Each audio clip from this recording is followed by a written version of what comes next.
j'aimerais que nous cultivions l'optimisme. Christian, est-ce que tu as déjà entendu parler de cette citation de Georges Clemenceau où il indique la chose suivante: la seule façon d'échouer, c'est d'abandonner avant d'avoir réussi. Car tant que je n'ai pas abandonné, je suis véritablement en train de réussir. Ouais, alors très intéressant cette citation de Clémenceau. Cependant, il faut le remettre dans le contexte de la vraie vie, pour moi. C'est que, évidemment, que la seule façon d'échouer, c'est d'abandonner, puisqu'on ne saura pas si on était jusqu'au bout du projet et puis si on pourra réussir ce projet. Maintenant, il faut quand même se mettre des milestones, hein, ce qu'on appelle, c'est-à-dire des buts intermédiaires pour savoir si le projet est viable. Je sais pas. Et tu démarres, alors dans ce cas, quel serait le premier but dans lequel tu... Comme tous les objectifs, enfin moi je préconise toujours de les saucissonner, c'est-à-dire de les couper en petites tranches, hein, en petits objectifs. Déjà un, pour sa propre personne, c'est meilleur, puisqu'on va atteindre des petits objectifs et puis on pourra se satisfaire, pas satisfaire, se féliciter de façon régulière, parce que si on a un gros projet et qu'il se développe sur, je sais pas, ne serait-ce que 6, 10, 12 mois, et qu'on n'a pas de petites victoires, on aurait tendance à s'épuiser. Et ça, c'est tout à fait humain, hein, je veux dire, il n'y a pas de souci. Donc, mais par contre, c'est de saucissonner ça pour dire, yes, j'ai fait un step, et surtout, non seulement on peut se féliciter, ça c'est déjà une bonne chose, hein, on se valorise, mais aussi de dire, la prochaine étape, est-ce qu'elle est viable, ou dans quelle douleur j'ai atteint ce premier objectif. Quel état d'esprit? Ouais, dans quel état d'esprit? Je dis douleur parce que est-ce que j'ai dû investir énormément de temps et d'argent pour en fait accoucher d'une souris? Tout ça pour ça, quoi. Voilà, tout ça pour ça. Et je pense que c'est bien d'avoir cette lucidité dans tous les projets pour ne pas se lancer à corps et âme. Alors c'est pour ça que la citation, oui, elle est tout à fait, elle est vraie, elle est bien, mais il faut prendre peut-être un peu de hauteur et découper pour pas qu'on y aille tout le temps. Je veux dire, qu'on oublie que parce que il dit tant que je n'ai pas abandonné, je suis en train de réussir.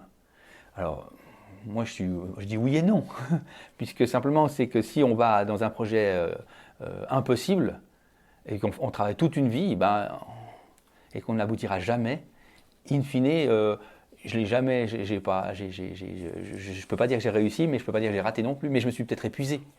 Oui et non, parce que tu peux aussi avoir appris tellement de choses. Ah oui, alors je dénigre pas l'apprentissage, ça c'est sûr tout au long, mais par contre l'objectif qu'on s'est fixé initialement, résultat, tu veux dire. Ouais, le résultat, on apprend et Dieu merci. Alors peut-être que tout le monde n'est pas forcément, je dirais, apte à apprendre de toutes ces étapes, hein, ou toutes ces, je dis, erreurs ou expériences. C'est jamais une erreur. Voilà, non, moi je pense aussi, effectivement, c'est toujours des expériences qu'on prend. Maintenant, l'erreur est tournée si on voit le verre à moitié vide, à moitié plein. C'est toujours une question de point de vue. Mais une personne peut-être plus défaitiste aura tendance à dire oh là là, c'est terrible. Et puis une personne optimiste va dire ah ben chouette, c'est un challenge. Ouais. Mais là aussi, je fais comme le lien avec ce qu'on n'aime pas. C'est-à-dire que quand vous avez, comme dans le travail ou ailleurs, hein, si vous faites une activité que vous aimez profondément, hein, je ne parle pas intellectuelle, mais vraiment une activité profondément que vous aimez, eh bien, tous les écueils qui vous arrivent, ça va vous construire, vous développer et au contraire, ça va vous challenger. Alors que quand vous n'aimez pas l'activité, chaque petit problème devient un gros problème et un ennui. Et d'ailleurs, vous faites toujours « Oh, il m'a encore machin. Oh, voilà. » Et donc, sur ce… C'est la proportion à avoir le négatif continuellement. Oui, ouais, tout à fait. Donc, il faut être attentif. Et ça, c'est des signes aussi si on grogne sur certaines tâches, mais au travail, dans la vie privée. Alors, certaines tâches, on est obligé de les faire, comme on dit. On ne peut pas outrepasser. Cependant, si majoritairement vous êtes dans le grognement, c'est quelque chose à se poser comme question en disant est-ce que je suis à la bonne place, au bon endroit. Ça, c'est une bonne indication là, que tu transmets. Donc, en clair, si tu n'aimes pas le repassage, le nettoyage, le rangement de la maison, tu as un meilleur temps de trouver une femme de ménage si tu as les moyens que de te faire tarter à faire… Oui, parce que ça, en général, ça vous met de mauvaise humeur. Ce qui veut dire quand vous retournez vers votre mari ou votre femme, vous êtes grognon, vous avez emmagasiné des petits cailloux dans le sac à dos, des négatifs, et puis vous ne serez pas apte à rentrer en communication de façon adéquate, puis vous allez sans doute déverser ce grognement, on va dire, sur quelqu'un qui n'a rien à voir. Ouais, qui n'y est pour rien. Qui n'y est pour rien. Ouais, puis la personne dit mais qu'est-ce qui se passe? Voilà. Ouais. Donc ça paraît anodin comme ça, mais au quotidien on a des tâches qui nous polluent. Mais je trouve que c'est joli de le lire, c'est bien. Mais ça peut être aussi redistribuer les tâches à d'autres personnes à qui peut-être ils auront du plaisir à faire. Alors, oui, c'est ça la Pas. bonne nouvelle. Ou pas. Ou pas. Et ça, c'est la bonne nouvelle, là, quelque part. C'est vrai que si vous n'aimez pas, il y a sans doute une personne dans votre entourage ou ailleurs qui ça aime ne le dérange faire. pas, Ouais, ou qui aime ouais, le faire, et puis exactement. finalement... Alors, effectivement. Alors, dans les familles, en famille, par exemple, hein, pour faire le lien, en famille, ben, c'est peut-être un peu plus, je ne peux pas dire plus complexe, mais des fois, il y a moins de monde. On est, C'est un on est cercle... limité, voilà. ouais. Exactement. Alors, il faut prendre une ressource extérieure. Donc, effectivement, une femme de ménage ou quelqu'un Oui, qui si tu as les pourrait vous... moyens. Voilà, exactement. Ouais. Puis dans le travail, ben, c'est d'autant plus important puisque vous payez la personne pour vous rendre un service. Donc il faut qu'elle soit apte à rendre ce service, mais il faut vérifier qu'elle soit apte, pas dans le sens intellectuel, mais dans le sens qu'elle aime cette activité. Alors vous me direz, comment on vérifie ça? Alors je vous rassure, c'est pas simplement en demandant est-ce que tu aimes ce travail, parce que tout le monde aime tout quand il s'agit de gagner sa croûte et c'est légitime. Il faut pousser un peu plus loin la réflexion pour savoir vraiment de quoi la personne désire. Il y a des outils, des démarches, mais voilà. Qu'est-ce que tu donnerais comme exemple au niveau des outils? Il y a des bilans d'analyse, hein, il y en a plusieurs, je ne veux pas faire de pub spécialement, mais il y a des bilans qui permettent vraiment de déterminer comment vit la personne, son activité, comment elle vit telle ou telle chose, et ça permet vraiment de voir profondément. Alors certains me disent c'est biaisé votre truc, je dis, il n'y a aucun problème, allez-y, biaisez le système, mais si le système est bien fait, il décèle que vous voulez le biaiser. Donc ça c'est intéressant à ce niveau-là, ça permet vraiment d'amener je dirais des choses pertinentes. L'idée, c'est qu'aucun des bilans est sûr et à 100% pour moi. Tous les outils, il faut les challenger, justement. Mais après, il y a l'humain, celui qui Voilà. va de toute façon l'accompagner et qui, Oui. Et par c'est ça son qui est important. expérience, Voilà. va pouvoir déjà encore plus se Oui. confirmer ou affirmer. C'est l'interprétation, quoi.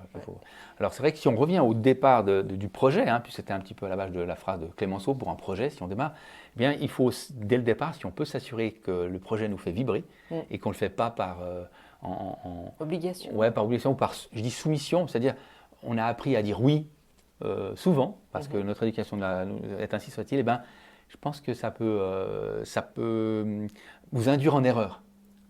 D'accord? Parce qu'on va dire oui, je le fais parce qu'il faut le faire. On m'a dit de dire oui, on m'a dit que ça c'était bien. Et on ne va pas se questionner soi-même en disant mais est-ce que j'aime profondément ce projet ou cette activité? Mais comment est-ce que tu peux amener une personne à la réflexion par rapport à ça? C'est-à-dire que, ok, on lui propose un projet, ce projet, il n'est pas plus intéressé par ce projet. Donc, comment est-ce que, si c'est une personne qui ne sait pas dire non, comment est-ce qu'il fait pour être en accord avec ses valeurs et est-ce qu'il sera entendu par l'autre en disant écoute, voilà, moi ce projet il ne m'intéresse pas, il ne m'interpelle pas. Comment tu ferais? Mettons dans le contexte, un manager propose un projet à quelqu'un, le manager a besoin de ce projet, a besoin pour ses objectifs, il va sans doute, attention, il ne faut pas généraliser, mais il va sans doute influencer un peu l'autre partie pour qu'elle adhère. Et si le collaborateur est pas droit dans ses bottes ou c'est pas vraiment ce qu'il veut, eh ben, il va se faire influencer et peut-être faire un mauvais choix. Peut-être. Oui, j'entends bien, ça on est au clair, mais maintenant, comment est-ce que le collaborateur peut indiquer au manager que ce projet-là ne l'interpelle ne le fait pas vibrer? En disant non.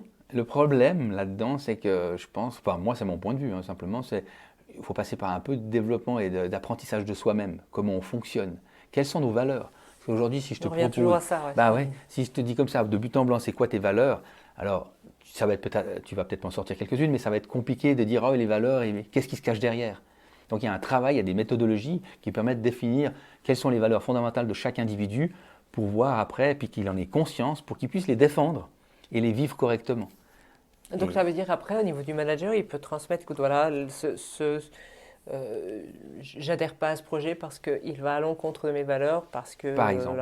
Mais au-delà des mots, il y a aussi sa posture, c'est-à-dire ces mots vont sortir vraiment du corps en disant non, je n'aime pas, je veux pas faire cette activité parce que ça me gêne, quelle que soit la chose, hein, mais il pourra vraiment affirmer. Tu sais, c'est comme quand on dit non, il y a le non et le non. Il y a le non affirmatif où la personne dira oh, ok, et puis il y a le non où la personne entend un oui caché, un non caché déguisé d'un oui qui fait qu'il y a une petite porte d'entrée et du coup elle met son pied et c'est foutu. C'est le même principe. Moi je fais souvent le parallèle avec les enfants. De temps en temps, quand vous dites non à un enfant de façon très très catégorique, l'enfant s'arrête net. Puis parfois, vous dites non, vous pensez le dire de façon catégorique, mais votre corps ou votre intonation dit autre chose, et l'enfant, il l'entend, il le voit, et il saisit pour Il dire entre dans la famille. il est coquin, et hop, exactement. Donc voilà, ça dépend, il faut être aligné. Toujours, on parle toujours d'alignement, et c'est vraiment important pour la relation humaine, pour ne pas se faire, je dirais, embarquer. Pour pas se faire embarquer. Parfait. Super en tout cas. Merci beaucoup, Christian. Parfait, mais à bientôt. À très vite. Merci.